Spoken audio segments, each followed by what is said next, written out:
Hi everyone, welcome back to Kannada Commerce Classroom. This is Lakshmipati and it's my profile. ಒಂದು ವೇಳೆ ನಿಮ್ಗೆ ಏನಾದರೂ doubts ಇದ್ದರೆ ಖಂಡಿತವಾಗ್ಲೂ ವಾಟ್ಸಪ್ ಮೂಲಕ ತಿಳಿಸಿ. ಹಾಗೇನೇ ನೀವಿನ್ನೂ ನಮ್ಮ ಚಾನಲ್ಗೆ ಸಬ್ಸ್ಕ್ರೈಬ್ ಆಗಿಲ್ಲ ಅಂದರೆ ಈ ಕೂಡಲೇ ಸಬ್ಸ್ಕ್ರೈಬ್ ಆಗಿ ಮತ್ತು ಬೆಲ್ ಐಕಾನ್ ಪ್ರೆಸ್ ಮಾಡಿ. ಸ್ನೇಹಿತರೆ, ನಾನು ಈ ಮೊದಲೇ ನಿಮಗೆ ಹೇಳಿದ್ದೆ, ನಾನು ಎಕ್ಸ್ಪ್ಲನೇಷನ್ ಕೊಡುವಾಗ ಕೆಲವು ಕೀ ಪಾಯಿಂಟ್ಸ್ ಕೊಡ್ತಾ ಇದ್ದೆ, ಅಂದರೆ ಡಯಾಗ್ರಾಮ್ ಬರೆದ್ಬಿಟ್ಟು ಆ ಕೀ ಪಾಯಿಂಟ್ಸ್ ಬೇಕಾದರೆ ಪ್ರೀವಿಯಸ್ ಇಯರ್ ಕ್ವಶನ್ ಪೇಪರ್ ತೆಗೆದು ನೋಡಿ. ಆ ಕೀ ಪಾಯಿಂಟ್ಸ್ ಏನಿರುತ್ತೆ ಅದರ ಬೇಸ್ ಮೇಲೆ ಕ್ವಶನ್ಸ್ ಫ್ರೇಮ್ ಆಗಿರುತ್ತೆ.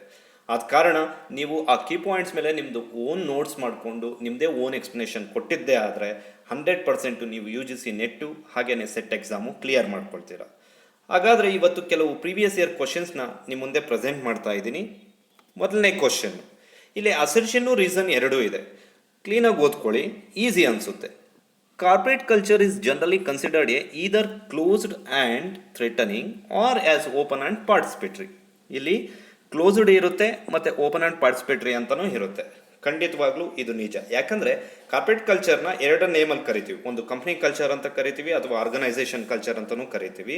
ಹಾಗೆಯೇ ಕಾರ್ಪೊರೇಟ್ ಅಂದಾಗ ಮ್ಯಾನೇಜ್ಮೆಂಟು ಎಂಪ್ಲಾಯಿಗಳು ಬಿಲೀಫು ಆ್ಯಂಡ್ ಬಿಹೇವಿಯರ್ಗೆ ಸಂಬಂಧಿಸಿರುತ್ತೆ. ಯಾವುದು ಈ ಕಲ್ಚರು ಯಾವುದಕ್ಕೆ ಬಿಲೀಫು ಮತ್ತು ಬಿಹೇವಿಯರ್ಗೆ ಸಂಬಂಧಿಸಿರುತ್ತೆ. ಇವೆರಡೂ ವರ್ಡು ನಿಮಗೆ ಗೊತ್ತಿದ್ರೆ ಕಾರ್ಪೊರೇಟ್ ಕಲ್ಚರ್ ಈಸಿಯಾಗಿ ಮೀನಿಂಗ್ ಗೊತ್ತಾಗುತ್ತೆ. ಹಾಗಾದರೆ ಈ ಬಿಲೀಫು ಬಿಹೇವಿಯರ್ ಏನಿರುತ್ತೆ ಅಂದರೆ, ಇಲ್ಲಿ ಓಪನ್ ಅಂದರೆ ತಿಳ್ಕೊಳ್ಳಿ, ಮೊದಲು ಎಲ್ಲ ವ್ಯಾಲ್ಯೂಸ್ನ ಅಕ್ಸೆಪ್ಟ್ ಮಾಡೋದು. ಅಂದರೆ ಟಾಪ್ ಲೆವೆಲ್ ಮ್ಯಾನೇಜ್ಮೆಂಟು ಎಂಪ್ಲಾಯೀಸ್ ಜೊತೆ ಇಂಟ್ರ್ಯಾಕ್ಟ್ ಮಾಡಿ ಅವ್ರು ಹೇಳೋ ಇನ್ಫಾರ್ಮೇಷನ್ನ ಇವರು ಕೇಳ್ತಾರೆ. ಅಂದರೆ ಎಂಪ್ಲಾಯರ್ ಮಾತು ಕೇಳ್ತಾನೆ, ಎಂಪ್ಲಾಯಿ ಮಾತು ಕೇಳ್ತಾ ಇರ್ತಾನೆ. ಹಾಗಾದರೆ ಕ್ಲೋಸ್ಡ್ ಅಂದರೆ, ಇಲ್ಲಿ ಕ್ಲೋಸ್ಡ್ ಅಂತ ಬಂದಾಗ ಕೇವಲ ಎಂಪ್ಲಾಯೀಸು ಹೇಳ್ಬೋದೇ ಹೊರತು ಅವರು ಡಿಸಿಷನ್ ಮಾಡೋಕ್ಕೆ ಅವ್ರಿಗೆ ಅಧಿಕಾರ ಇರಲ್ಲ. ಅದು ಟಾಪ್ ಲೆವೆಲ್ ಮ್ಯಾನೇಜ್ಮೆಂಟ್ಗೆ ಮಾತ್ರ ಇರುತ್ತೆ. ಹಾಗಾದರೆ ಇಲ್ಲಿ ಆಪ್ಷನ್ ಎ ಈಸ್ ರೈಟ್. ಅಂದರೆ ಅಸೈನ್ಮೆಂಟು ಅಸರ್ಷನ್ನು ಏನಿದೆ ಅದು ರೈಟು. ಹಾಗಾದರೆ ರೀಸನ್ ಏನು? ಹೌದು, ಈ ರೀಸನ್ ಕೂಡ ಕರೆಕ್ಟ್ ಇದೆ. ಯಾಕಂದರೆ ಕಾರ್ಪೊರೇಟ್ ಕಲ್ಚರ್ ಅಂದಾಗ ಇಂಟರ್ನಲ್ ಫ್ಯಾಕ್ಟರ್ಸಲ್ಲಿ ಮ್ಯಾನೇಜರು ಯಾವ ರೀತಿ ಕೆಲಸ ಮಾಡ್ತಾನೆ, ಹಾಗೆಯೇ ಹೇಗೆ ರಿಲೇಷನ್ಶಿಪ್ ಮೇಂಟೈನ್ ಮಾಡ್ತಾನೆ ಅನ್ನೋದು ಕೂಡ ತುಂಬ ಮುಖ್ಯ ಆಗುತ್ತೆ. ಅದಕ್ಕೆ ಇಲ್ಲಿ ರೀಸನ್ ಕೂಡ ರೈಟ್ ಆಗುತ್ತೆ. ನಾನು ನಿಮಗೆ ಲಾಜಿಕ್ ಹೇಳಿದ್ದೆ, ಅಸರ್ಷನು ಮತ್ತು ರೀಸನ್ ಮಧ್ಯೆ ನೀವು ಬಿಕಾಸ್ ಆಫ್ ಅಂತ ಸೇರಿಸ್ಕೊಂಡ್ರೆ ಅದು ರೈಟ್ ಆರ್ ರಾಂಗ್ ಅಂತ ಗೊತ್ತಾಗುತ್ತೆ. ಹಾಗಾದರೆ ಇಲ್ಲಿ ರೈಟ್ ಆನ್ಸರ್ ಯಾವುದಾಗುತ್ತೆ? Option 2, both A and R are correct. R is the correct explanation of A ಆಗುತ್ತೆ. Question number 2, which one of the following is not correct about a business ethics. ನೋಡಿ, ಇಲ್ಲಿ ಕೇಳಿರೋದು ಏನಂದರೆ, ಯಾವುದು ಬಿಸ್ನೆಸ್ ಎಥಿಕ್ಸ್ಗೆ ಸಂಬಂಧಿಸಿಲ್ಲದಂತಹ ಸ್ಟೇಟ್ಮೆಂಟ್ ಇಲ್ಲಿದೆ ಅಂತ. ನಾವು ಯಾವತ್ತೂ ಅಷ್ಟೇ, ಈಗ ಕಂಪ್ಯೂಟರ್ ಬೇಸ್ಡ್ ಆಗಿರೋದ್ರಿಂದ ನೀವು ಆದಷ್ಟು ಹುಷಾರಾಗಿ ಓದ್ಕೊಳ್ಳಿ, ತುಂಬ ಫಾಸ್ಟಾಗಿ ಆನ್ಸರ್ ಮಾಡಬೇಡಿ. ಈಗ ಇಲ್ಲಿ ನಾಟ್ ಅಂತಿದೆ. Business ethics reflect the philosophy of business. ಹೌದು, ಫಿಲಾಸಫಿ ಬೇಕೇ ಬೇಕು ಬಿಸ್ನೆಸ್ಗೆ. ಬಿಸ್ನೆಸ್ ಎಥಿಕ್ಸ್ ಇಸ್, ಹಾಗಾದರೆ ಈ statement right. Business ethics is a form of applied ethics. ಹೌದು, ಇದು form of applied ethics as well as professional ethics ಆಗಿರುತ್ತೆ. ಯಾಕಂದರೆ ಅದ್ರ ಸುತ್ತ ಬಿಸ್ನೆಸ್ ಎನ್ವಿರಾನ್ಮೆಂಟು ಏನೆಲ್ಲ ಎಥಿಕಲ್ ಪ್ರಾಬ್ಲಮ್ ಇದೆ ಅದನ್ನು ಸಾಲ್ವ್ ಮಾಡೋಕ್ಕೆ ಇದಿರೋದು. ಇನ್ನು ಮೂರನೇ ಸ್ಟೇಟ್ಮೆಂಟ್ ಏನು ಹೇಳುತ್ತೆ? Business ethics are govern by the government policies. ಖಂಡಿತವಾಗ್ಲೂ ಗೌರ್ಮೆಂಟು ಗವರ್ನ್ ಮಾಡಲ್ಲ. ಇದು ಆ ಕಂಪನಿಗಳ ಆ ಮಿಷನು ವಿಷನ್ ಮೇಲೆ ಹೋಗುತ್ತೆ. ಹಾಗಾದರೆ ಈ ಸ್ಟೇಟ್ಮೆಂಟ್ ರಾಂಗ್ ಆಗುತ್ತೆ. ಇನ್ನು ಕೊನೆಯದಾಗಿ, ethics are the standard which govern decision on the daily basis. ಹೌದು, ಡೈಲಿ ಬೇಸಿಸ್ ಮೇಲೆ ಇದು ಡಿಸಿಷನ್ಸ್ ತೊಗೊಳ್ತಾ ಇರುತ್ತೆ. ಅಂದರೆ ಏನು, ಸೇಲ್ಸು, ಪರ್ಚೇಸು, ಎಂಪ್ಲಾಯೀಸ್ಗೆ ಸ್ಯಾಲ್ರೀಸ್ ಕೊಡಬೇಕಾಗ್ತಾ ಇರುತ್ತೆ, ಕಂಪನಿ ಡಿಸ್ಟ್ರಿಬ್ಯೂಷನ್ಸ್ ಚಾನಲ್ಸ್ನ ಮೇಂಟೈನ್ ಮಾಡಬೇಕಾಗಿರುತ್ತೆ. ಅದಕ್ಕೆ ಇದು ಡೈಲಿ ಬೇಸಿಸ್ ಇರುತ್ತೆ. ಹಾಗಾದರೆ ಇಲ್ಲಿ ರಾಂಗ್ ಆಗಿರುವಂಥ ಸ್ಟೇಟ್ಮೆಂಟ್ ನಂಬರ್ 3. ಇಲ್ಲಿ ಹಾಗಾದರೆ ರೈಟ್ ಆನ್ಸರು 3ನೇ ಆಗಿರುತ್ತೆ. Next question number 3, which among the following is not the correct sequential combination. ನೋಡಿ, ಈ ರೀತಿ ಸೀಕ್ವೆನ್ಸ್ ಕೊಟ್ಟಾಗ ಹುಷಾರಾಗಿ ನೋಡ್ಕೊಳ್ಳಿ ಯಾವುದ್ರಲ್ಲಿ ಬರುತ್ತೆ ಅಂತ. ನಾನು ಹೇಳಿದ್ದೆ, ಬಿಸ್ನೆಸ್ ಎನ್ವಿರಾನ್ಮೆಂಟ್ ಅಂತ ಬಂದಾಗ ಯಾವೆಲ್ಲ ಫ್ಯಾಕ್ಟರ್ಸ್ ಅಫೆಕ್ಟ್ ಆಗುತ್ತೆ. ಇಂಟರ್ನಲ್ ಇರುತ್ತೆ, ಎಕ್ಸ್ಟರ್ನಲ್ ಇರುತ್ತೆ. ಅಗೈನು ಎಕ್ಸ್ಟರ್ನಲಲ್ಲಿ ಮ್ಯಾಕ್ರೋ ಬರುತ್ತೆ. ಅಗೈನ್ ಮ್ಯಾಕ್ರೋದಲ್ಲಿ ಫಿನಾನ್ಷಿಯಲ್, ಎಕನಾಮಿಕ್ಕು, ನಾನ್ ಎಕನಾಮಿಕ್ ಬರುತ್ತೆ. ಇದನ್ನು ನೀವು ಕರೆಕ್ಟಾಗಿ ತಿಳ್ಕೊಂಡ್ರೆ ಇವಕ್ಕೆಲ್ಲ ಈಸಿಯಾಗಿ ಆನ್ಸರ್ ಕೊಡ್ಬೋದು, ನೋಡ್ತಾನೆ ಹೇಳ್ಬೋದು. ಈಗ ಫಸ್ಟ್ನೇದರಲ್ಲಿ ಬಿಸ್ನೆಸ್ ಎನ್ವಿರಾನ್ಮೆಂಟ್ ಇದೆ. ಬಿಸ್ನೆಸ್ ಎನ್ವಿರಾನ್ಮೆಂಟಲ್ಲಿ ಯಾವ್ದು ಬರುತ್ತೆ? ಇಂಟರ್ನಲ್ ಎನ್ವಿರಾನ್ಮೆಂಟ್ ಬರುತ್ತೆ. ಇಂಟರ್ನಲ್ ಎನ್ವಿರಾನ್ಮೆಂಟಲ್ಲಿ ಯಾವ್ದು ಸಂಬಂಧಿಸಿದೆ? ನ್ಯಾಷನಲ್ ಇನ್ಕಮ್ಮು ಅದರಲ್ಲಿ ಯಾವ್ದು ಸಂಬಂಧಿಸಿದೆ? ಪ್ಯಾಟ್ರನ್ ಆಫ್ ಇನ್ಕಮ್ ಡಿಸ್ಟ್ರಿಬ್ಯೂಷನ್ ಬರುತ್ತೆ. ಇದು ರೈಟ್. ಇನ್ನು ಸೆಕೆಂಡು, ಬಿಸ್ನೆಸ್ ಎನ್ವಿರಾನ್ಮೆಂಟು, ಅದರಲ್ಲಿ ಇಂಟರ್ನಲ್ ಎನ್ವಿರಾನ್ಮೆಂಟು, ಅದರಲ್ಲಿ ಬಿಸ್ನೆಸ್ ಎಥಿಕ್ಸು, ಅದರಲ್ಲಿ ಪೇಮೆಂಟ್ ಆಫ್ ಫೇರ್ ವೇಜಸ್. ಖಂಡಿತವಾಗ್ಲೂ ಇದು ರೈಟ್. ಇನ್ನು ಮೂರನೇದು, business environment, external environment, micro environment, suppliers. ಇದು ಕೂಡ ರೈಟ್ ಆನ್ಸರ್. ಹಾಗಾದರೆ ಇಲ್ಲಿ ನೋಡಿ 4ನೇ ಸ್ಟೇಟ್ಮೆಂಟು ಖಂಡಿತವಾಗಿ ನೋಡ್ತಾನೆ ಹೇಳ್ಬೋದು ರಾಂಗು. ಯಾಕೆ ರಾಂಗು ಅಂದರೆ ಫಸ್ಟ್ ಅವ್ರು ಕೊಡಬೇಕಾಗಿದ್ದೇನು ಎಕ್ಸ್ಟರ್ನಲ್ ಎನ್ವಿರಾನ್ಮೆಂಟು, ಆಮೇಲೆ ಮ್ಯಾಕ್ರೋ ಎನ್ವಿರಾನ್ಮೆಂಟ್, ಎಕ್ಸ್ಟರ್ನಲ್ ಎನ್ವಿರಾನ್ಮೆಂಟಲ್ಲಿ ಪಾರ್ಟ್. ಆದರೆ ಇವರೇನು ಮಾಡಿದ್ದಾರೆ, ಮ್ಯಾಕ್ರೋ ಎನ್ವಿರಾನ್ಮೆಂಟ್ ಕೊಟ್ಟು ನೆಕ್ಸ್ಟ್ ಎಕ್ಸ್ಟರ್ನಲ್ ಎನ್ವಿರಾನ್ಮೆಂಟ್ ಕೊಟ್ಟಿದ್ದಾರೆ. ಹಾಗಾದರೆ ಈ ಸ್ಟೇಟ್ಮೆಂಟ್ ಏನಾಯಿತು, ರಾಂಗು. ಇಲ್ಲಿ ನಾಟ್ ಅಂತ ಕೊಟ್ಟಿರೋದ್ರಿಂದ ರೈಟ್ ಆನ್ಸರ್ ಯಾವುದು, ಫೋರ್ತ್.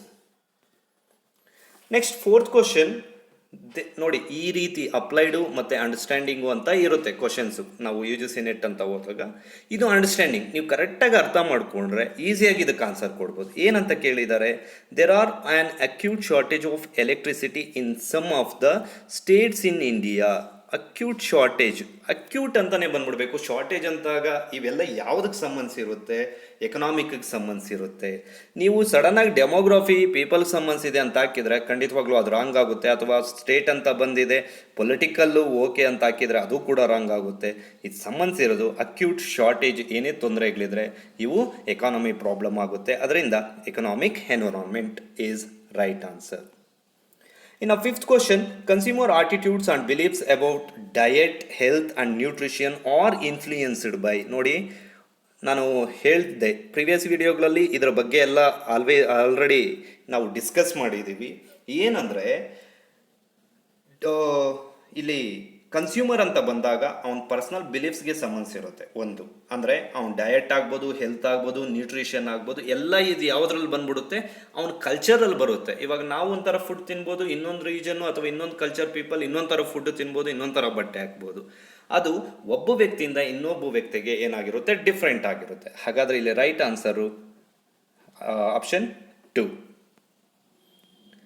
ಇನ್ನು ಕ್ವಶನ್ ನಂಬರ್ 6 ನೋಡಿ, ಇದು ಪ್ರೀವಿಯಸ್ ಇಯರ್ ಕ್ವಶನ್ ಪೇಪರಿಂದ ತೊಗೊಂಡಿದ್ದೀನಿ. ನಾವು ನೋಡ್ತಾನೆ ಕರೆಕ್ಟಾಗಿ ನೋಡ್ತಾನೆ ಇದಕ್ಕೆ ಆನ್ಸರ್ ಕೊಡೋದಕ್ಕಿಂತ ನೀವು ಒನ್ಸು ಮ್ಯಾಚ್ ಮಾಡ್ಕೊಳ್ಳಿ. ಇದರಲ್ಲಿ ಯಾವುದಾದ್ರು ನಿಮ್ಗೆ ಒಂದು ಆನ್ಸರ್ ಗೊತ್ತಿದ್ರೆ ಸಾಕು, ಈಸಿಯಾಗಿ ಉಳಿದವು ಆನ್ಸರ್ ಮಾಡ್ಬೋದು. ಇಲ್ಲೇನು ಕೊಟ್ಟಿದ್ದಾನೆ, ಪೊಲಿಟಿಕಲ್ ಲೀಗಲ್ ಎನ್ವಿರಾನ್ಮೆಂಟು, ಅದರ ಟೈಪ್ಸ್ ಆಫ್ ಎನ್ವಿರಾನ್ಮೆಂಟ್ ಕೊಟ್ಟಿದ್ದಾನೆ, ಅದ್ರ ಕಂಟೆಂಟ್ಗಳು ಲಿಸ್ಟ್ 2 ಅಲ್ಲಿ ಕೊಟ್ಟಿದ್ದಾನೆ. ಹಾಗಾದರೆ ಪೊಲಿಟಿಕಲ್ ಲೀಗಲ್ ಎನ್ವಿರಾನ್ಮೆಂಟಲ್ಲಿ ಏನೆಲ್ಲ ಬಂದ್ಬಿಡುತ್ತೆ, ಕರೆಂಟ್ ಗೌರ್ಮೆಂಟ್ ಎಫಿಷಿಯನ್ಸಿ ಬರುತ್ತೆ, ಗೌರ್ಮೆಂಟ್ ಪಾಲಿಸೀಸ್ ಬರುತ್ತೆ, government current legal framework, public attitude towards economy, ಇವೆಲ್ಲ ಅದರಲ್ಲಿ ಬಂದ್ಬಿಡುತ್ತೆ. ಹಾಗೆಯೇ ಡೆಮೋಗ್ರಫಿಕ್ ಅಂತ ಬಂದಾಗ ಹ್ಯೂಮನ್ ಪಾಪ್ಯುಲೇಷನ್ನು, ಕ್ಯಾರೆಕ್ಟರಿಸ್ಟಿಕ್ಸು, ಮತ್ತು ಆ ಪಾಪ್ಯುಲೇಷನ್ ಕ್ಯಾರೆಕ್ಟರಿಸ್ಟಿಕ್ಸ್ ಏನಿದೆ ಆ ಫರ್ಮ್ ಸುತ್ತ ಅದನ್ನ ಏನಂತ ಕರಿತೀವಿ, ಡೆಮೋಗ್ರಫಿಕ್ ಅಂತ ಕರಿತೀವಿ. ಇನ್ನು ಎಕನಾಮಿಕ್ ಎನ್ವಿರಾನ್ಮೆಂಟ್ ಅಂತ ಬಂದರೆ employment, inflation, productivity, interest rates, ಇನ್ನು ಹೀಗೆ ತುಂಬ ಅದರಲ್ಲಿ ಇನ್ವಾಲ್ವ್ ಆಗಿರುತ್ತೆ.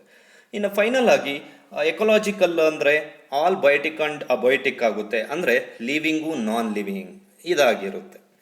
ಹಾಗಾದರೆ ಇಲ್ಲಿ ನಾವು ಯಾವುದಕ್ಕೆ ರೈಟ್ ಆನ್ಸರ್ ಅಂತ ಕೊಡ್ಬೋದು ಅಂದರೆ, ಇಲ್ಲಿ ನೋಡಿ, ಪೊಲಿಟಿಕಲ್ ಆ್ಯಂಡ್ ಲೀಗಲ್ ಎನ್ವಿರಾನ್ಮೆಂಟ್ ಯಾವುದಕ್ಕೆ ಸಂಬಂಧಿಸಿದೆ, close relationship with the economic system and economic policy. ಅಂದರೆ ಎಕನಾಮಿಕ್ ಪಾಲಿಸೀಸ್ ಯಾರು ಮಾಡೋದು, ಖಂಡಿತವಾಗ್ಲೂ ಯಾರು ಗೌರ್ಮೆಂಟಲ್ಲಿ ಇರ್ತಾರೋ ಅವರೇ. ಅಂದರೆ ಪೊಲಿಟಿಕಲ್ಲು ಪೀಪಲ್ಲು ಎಕನಾಮಿಕ್ ಪಾಲಿಸೀಸ್ನ ರಿಫಾರ್ಮ್ ಮಾಡ್ತಾರೆ. ಇನ್ನು ಡೆಮೋಗ್ರಫಿಕ್ ಎನ್ವಿರಾನ್ಮೆಂಟ್ ಯಾವುದಕ್ಕೆ, ಪೀಪಲ್ಗೆ ಅಂತ ಹೇಳಿದೆ, ಆಕ್ಯುಪೇಷನ್ ಪಾಪ್ಯುಲೇಷನ್ ಅಂತ ಬಂದಿದೆ, ಇಲ್ಲಿ ಪೀಪಲ್ಗೆ ಸಂಬಂಧಿಸಿದೆ.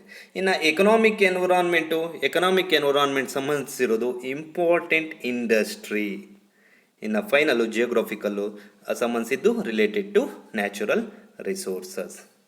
ಹಾಗಾದರೆ ಇಲ್ಲಿ option B is right answer. Question number 7 ನಾನು ಆಗಲೇ ನಿಮ್ಗೆ ಹೇಳಿದ್ದೆ, ಪ್ರೀವಿಯಸ್ ವಿಡಿಯೋಗಳಲ್ಲೂ ಹೇಳ್ತಾನೇ ಇದ್ದೀನಿ, ಇಂಟರ್ನಲ್ಲು ಎಕ್ಸ್ಟರ್ನಲ್ ಫ್ಯಾಕ್ಟರ್ಸ್ ಬಗ್ಗೆ ಒಂದು ಕ್ವಶನ್ನು ಕೇಳ್ತಾರೆ ಅಂತ ನಾನು ಮತ್ತೆ ಹೇಳ್ತಾ ಇದ್ದೀನಿ. ಆದಷ್ಟು ನೀವು ಇದ್ರ ಬಗ್ಗೆ ಓನ್ ನೋಟ್ಸ್ ಪ್ರಿಪೇರ್ ಮಾಡಿಕೊಂಡ್ರೆ ಇದು ಈಸಿ. ಇಲ್ಲಿ ನೋಡ್ತಾನೆ ಹೇಳ್ಬೋದು, ಆಪ್ಷನ್ನು ಮೈಕ್ರೋ ಎಕ್ಸ್ಟರ್ನಲ್ ಎನ್ವಿರಾನ್ಮೆಂಟ್ ಯಾವುದಕ್ಕೆ ಸಂಬಂಧಿಸಿದೆ, ಇನ್ಪುಟ್ ಸಪ್ಲೈಯರ್ಸ್ಗೆ ಸಂಬಂಧಿಸಿದೆ. ಮತ್ತು ಮ್ಯಾಕ್ರೋ ಎಕ್ಸ್ಟರ್ನಲ್ ಎನ್ವಿರಾನ್ಮೆಂಟ್ ಯಾವುದಕ್ಕೆ ಸಂಬಂಧಿಸಿದೆ, ಎಕನಾಮಿಕ್ ಆ್ಯಂಡ್ ಪೊಲಿಟಿಕಲ್ ಫ್ಯಾಕ್ಟರ್ಸ್ ಸಂಬಂಧಿಸಿದೆ. ಮತ್ತು non price competition, sponsoring, events like sports, ಇದರಲ್ಲಿ ಕಾಂಪಿಟೇಷನ್ ಅನ್ನೋದು ಇರೋದೇ ಇಲ್ಲ. ಮತ್ತು ಡಿಸೈರ್ಡ್ ಕಾಂಪಿಟೇಷನ್ ಅಂದಾಗ competition among diverse products targeting disposable income of consumer. ಹಾಗಾದರೆ ಇಲ್ಲಿ ಆಪ್ಷನ್ನು 1 ರೈಟ್ ಆಗುತ್ತೆ. ನೆಕ್ಸ್ಟ್ ಕ್ವಶನ್ ನಂಬರ್ 8 ನೋಡಿ, ಒಂದು ಕಡೆ ಡಿಫ್ರೆಂಟ್ ಟೈಪ್ಸ್ ಆಫ್ ಪಾಲಿಸಿ ಕೊಟ್ಟಿದ್ದಾನೆ, ಇನ್ನೊಂದು ಕಡೆ ಅದಕ್ಕೆ ಸಂಬಂಧಿಸಿದ ಆನ್ಸರ್ ಕೊಟ್ಟಿದ್ದಾನೆ, ಕಂಟೆಂಟು ಅದರಲ್ಲಿ ಯಾವುದು ಬರುತ್ತೆ ಅಂತ.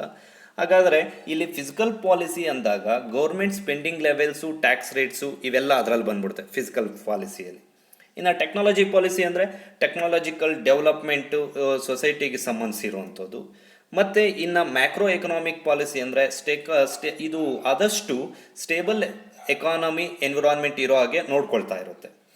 ಇನ್ನು ಇದರಲ್ಲಿ ಫಿಸಿಕಲ್ ಪಾಲಿಸಿ, ಮಾನಿಟರಿ ಪಾಲಿಸಿ ಮತ್ತು ಎಕ್ಸ್ಚೇಂಜ್ ರೇಟ್ ಪಾಲಿಸಿ ಇನ್ಕ್ಲೂಡ್ ಆಗಿರುತ್ತೆ. ಯಾವುದರಲ್ಲಿ? ಮ್ಯಾಕ್ರೋ ಎಕನಾಮಿಕ್ ಪಾಲಿಸಿಯಲ್ಲಿ ಫಿಸಿಕಲ್ ಪಾಲಿಸಿ, ಮಾನಿಟರಿ ಪಾಲಿಸಿ ಮತ್ತು ಎಕ್ಸ್ಚೇಂಜ್ ರೇಟ್ ಪಾಲಿಸಿ ಇವು ಮೂರು ಇನ್ಕ್ಲೂಡ್ ಆಗಿರುತ್ತೆ. ಇನ್ನು ಮಾನಿಟರಿ ಪಾಲಿಸಿ ಅಂದರೆ ನಿಮಗೆ ಗೊತ್ತದು ಮನೆಗೆ ಸಂಬಂಧಿಸಿದ್ದು. ಹಾಗಾದರೆ ಇಲ್ಲಿ ಫಿಸಿಕಲ್ ಪಾಲಿಸಿ ಅಂದಾಗ ಫಿಸಿಕಲ್ ಫೆಡರಲಿಸಮ್ ಬರುತ್ತೆ. ಟೆಕ್ನಾಲಜಿ ಪಾಲಿಸಿ ಅಂದಾಗ ಮಿಟಿಗೇಷನ್ ಆಫ್ ನ್ಯಾಷನಲ್ ಹಜಾರ್ಡ್ಸ್ ಬರುತ್ತೆ. ಮ್ಯಾಕ್ರೋ ಎಕನಾಮಿಕ್ ಪಾಲಿಸಿ ಅಂದಾಗ ಬ್ಯಾಲೆನ್ಸ್ ಆಫ್ ಪೇಮೆಂಟ್ ಬರುತ್ತೆ. ಮಾನಿಟರಿ ಪಾಲಿಸಿ ಅಂದರೆ ಇನ್ಫ್ಲೇಷನ್ಸ್ ಬರ್ತಾ ಇರುತ್ತೆ. ಹಾಗಾದರೆ ಇಲ್ಲಿ right answer option 2 is a right answer. ಇನ್ನು ಕ್ವಶನ್ ನಂಬರ್ 9 ನೋಡಿ, ಇದಂತೂ ತುಂಬ important. Different types of policies, economic policies before 1991, after 1991 ಏನಿತ್ತು ಅದರ ಬಗ್ಗೆ ಆದಷ್ಟು ಪಾಯಿಂಟ್ಸ್ ಮಾಡಿಕೊಂಡ್ರೆ ಉತ್ತಮ. ಯಾಕಂದರೆ 1991 ಪಾಲಿಸೀಸ್ ಬಿಫೋರ್ ಏನಿದ್ವು, ಆಫ್ಟರ್ ಏನಿದ್ವು, ಇದು ಖಂಡಿತವಾಗ್ಲೂ ಕೇಳ್ತಾರೆ. ಇಲ್ಲಿ ಕೇಳಿರೋ ಕ್ವಶನ್ ಏನಂದರೆ, competition act 2002 was enacted repealing which of the following act. ಅಂದರೆ ಕಾಂಪಿಟೇಷನ್ ಆ್ಯಕ್ಟು ಯಾವುದನ್ನು ರಿಪೇಲ್ ಮಾಡ್ತು ಅಂದರೆ ರೀಪ್ಲೇಸ್ ಮಾಡ್ತು ಅಂತ ಇದರ ಅರ್ಥ. ರಿಪೇಲಿಂಗ್ ಅಂದರೆ ಹಾಗಾದರೆ ಯಾವುದನ್ನು ರಿಪ್ಲೇಸ್ ಮಾಡಿದ್ದು ಅಂದರೆ ಇಲ್ಲಿ ಡೈರೆಕ್ಟಾಗಿ ಆನ್ಸರ್ ಹೇಳೋದಂದರೆ monopoly and restrictive trade practices. ಹಾಗಾದರೆ ಕನ್ಸ್ಯೂಮರ್ ಪ್ರೊಟೆಕ್ಷನ್ ಆ್ಯಕ್ಟ್ ಯಾವಾಗ ಬಂದಿದ್ದು? 1986. ಈ ನಿಮಗೆ ಯಾವ ಇಯರಲ್ಲೇ ಅದು ಎನಾಕ್ಟ್ ಆಯಿತು ಮತ್ತು ಯಾವಾಗ it came into force ಅಂತಲೂ ಗೊತ್ತಿರಬೇಕು. ಇನ್ನು statutory provision of competition act under 2002 ಅಲ್ಲಿ ಬರುತ್ತೆ. Protection of the civil right act 1955 ಅಂದರೆ ಅನ್ಟಚಬಿಲಿಟಿ ಅಥವಾ ನಾವು ವೈಲೆನ್ಸ್ ಆಫ್ ಡಿಪ್ರೈವ್ಡ್ ಪೀಪಲ್ಲು ಇವೆಲ್ಲ ಯಾವುದರಲ್ಲಿ ಬರುತ್ತೆ? Protection of the civil right act. ಇನ್ನು ಮೊನೊಪೊಲಿ ಆ್ಯಂಡ್ ರಿಸ್ಟ್ರಿಕ್ಷನ್ ಆ್ಯಕ್ಟ್ ಬಗ್ಗೆ ಹೇಳಬೇಕು ಅಂದರೆ ಈ ಕಾಂಪಿಟೇಷನ್ ಆ್ಯಕ್ಟ್ಗೂ ಮುಂಚೆ ಇದ್ದಿದ್ದು monopoly and restrictive trade practice act 1969. ಇದನ್ನು ತಿಳ್ಕೊಳ್ಳಿ. ಯಾವಾಗಾದರೆ ಇದು ಬಂದಿದ್ದು 1969ಅಲ್ಲಿ. ಇದನ್ನು ಕಾಂಪಿಟೇಷನ್ ಆ್ಯಕ್ಟ್ 2002 ರಿಪ್ಲೇಸ್ ಮಾಡುತ್ತೆ. ಯಾವಾಗ? ಈ ಡೇಟು ಕೂಡ ಇಂಪಾರ್ಟೆಂಟು. ಯಾವಾಗ ಈ ಕಾಂಪಿಟೇಷನ್ ಆ್ಯಕ್ಟು ರಿಪ್ಲೇಸ್ ಆಯಿತು ಅಂದರೆ 1 ಸೆಪ್ಟೆಂಬರ್ 2009 ಇಂದ ಎಫೆಕ್ಟ್ ಆಗುತ್ತೆ ಇದು. ಬಟ್ ಇದು 2002 ಅಲ್ಲೇ ಆದ್ರೂ ಆದರೆ ಎಫೆಕ್ಟಿಗೆ ಬಂದಿದ್ದು ಯಾವಾಗ? 1 ಸೆಪ್ಟೆಂಬರ್ 2009. ಅದರಲ್ಲೂ ಇನ್ನೊಂದು ಪಾಯಿಂಟ್ ಇಲ್ಲಿ ಮೈಂಡಲ್ಲಿ ಮಾಡ್ಕೊಳ್ಳಿ. ಈ ಕಾಂಪಿಟೇಷನ್ ಆ್ಯಕ್ಟು ಎಂಟೈರ್ ಇಂಡಿಯಾಗೆ ಸಂಬಂಧಿಸುತ್ತೆ, ಆದರೆ ಎಕ್ಸೆಪ್ಟ್ ಜಮ್ಮು ಆ್ಯಂಡ್ ಕಾಶ್ಮೀರ್. ಇದನ್ನು ಕೂಡ ಕೇಳಬಹುದು. ಇನ್ನು ಕ್ವಶನ್ ನಂಬರ್ 10, ಇವತ್ತಿನ last question, which body is the predecessor of WTO? ಇದ್ರ ಬಗ್ಗೆನೂ ನೀವು ತುಂಬಾ ತಿಳ್ಕೊಂಡ್ರೆ ಒಳ್ಳೆಯದು. ಇಲ್ಲಿ ಡೈರೆಕ್ಟ್ ಆನ್ಸರ್ ಫಸ್ಟ್ ಹೇಳ್ಬಿಡ್ತೀನಿ, ಆಮೇಲೆ ಅದಕ್ಕೆ ಎಕ್ಸ್ಪ್ಲನೇಷನ್ ಸಂಬಂಧಿಸಿರೋದು ಹೇಳ್ತೀನಿ. ಗ್ಯಾಟ್ ಅಂದರೆ ನಿಮಗೆ ಗೊತ್ತು, ಗ್ಯಾಟ್ ಅಂದರೆ general agreement on tariffs on trade. ಒಂದೊಂದ್ಸರಿ ಎಕ್ಸ್ಪ್ಲನೇಷನ್ನು ಕೇಳ್ಬೋದು. ಹಾಗಾದರೆ MRTP ಯಾವಾಗ ಬಂತು? 1969. ಈಗ ತಾನೇ ಪ್ರೀವಿಯಸ್ ಕ್ವಶನಲ್ಲಿ ನೋಡಿದ್ವಿ.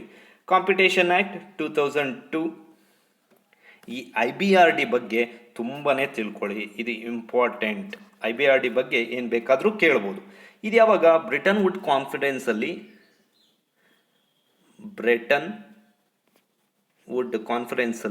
1946 ಆಫ್ಟರ್ 5 ಸಕ್ಸೆಸಿವ್ ರೌಂಡ್ಸು ಇದು ಆರಿಜಿನ್ ಆಗುತ್ತೆ. ಹಾಗಾದರೆ ಇದನ್ನ ಏನಂತ ಕರೀತಾರೆ ಅಂದರೆ ಒರಿಜಿನಲ್ ವರ್ಲ್ಡ್ ಬ್ಯಾಂಕ್, ಅಂದರೆ ಟ್ವಿನ್ಸ್ ಅಂತ ಕೇಳಿದ್ರು IBRD IMF ಅಂತ ಹೇಳಬೇಕಾಗುತ್ತೆ. ಮತ್ತು ಇದನ್ನು ಒರಿಜಿನಲ್ ವರ್ಲ್ಡ್ ಬ್ಯಾಂಕ್ ಅಂತಲೂ ಕರೀತಾರೆ. ಹಾಗಾದರೆ ಇನ್ನು ಗ್ಯಾಟ್ ಬಗ್ಗೆ ಹೇಳೋದಾದರೆ ಇದ್ರ ಮೇಯ್ನ್ ಆಬ್ಜೆಕ್ಟ್ ಏನಿರುತ್ತೆ? ಇಂಟರ್ನ್ಯಾಷನಲ್ ಟ್ರೇಡ್ ಏನಿದೆ ಅದನ್ನು ಪ್ರಮೋಟ್ ಮಾಡೋದು, ಅದರಲ್ಲೂ ಟ್ರೇಡ್ ಬ್ಯಾರಿಯರ್ಸ್ನ ಎಲಿಮಿನೇಟ್ ಮಾಡೋದು. ಇಂಟರ್ನ್ಯಾಷನಲ್ ಟ್ರೇಡ್ನ ಪ್ರಮೋಟ್ ಮಾಡೋದು ಮತ್ತು ಟ್ರೇಡ್ ಬ್ಯಾರಿಯರ್ಸ್ನ ಎಲಿಮಿನೇಟ್ ಮಾಡೋದು.